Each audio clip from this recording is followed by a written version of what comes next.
karon kay hapit na Sabado. Ang kauga ng Sabado. Then karon kay kanang na silang Nixie ug Aliyah. Then nikuyo ko nila, then palit og makaon. Then nikupot ko sa kamot ng Nixie, then iyang gikuan ako kamot pahawa. Lasyon ko ta na iyang gipahawa. Then feel na ko na si ate rang na ay mga detention din. Pero may kuwawayan nila. Sad ko kayo. Bisin pa mag-mess ko nila.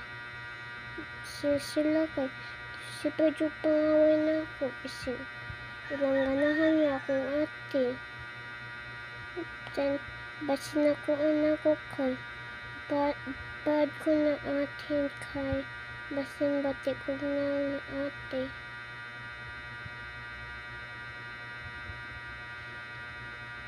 Nandun ko ako na favorite. Okay lang na akong ate. Sila naman, ang ate naman na ako lang kanahan. Di na lang ko mga naglabot kay akong ate kay maldita man. Di na lang ko. Bye bye guys. Finish ko na.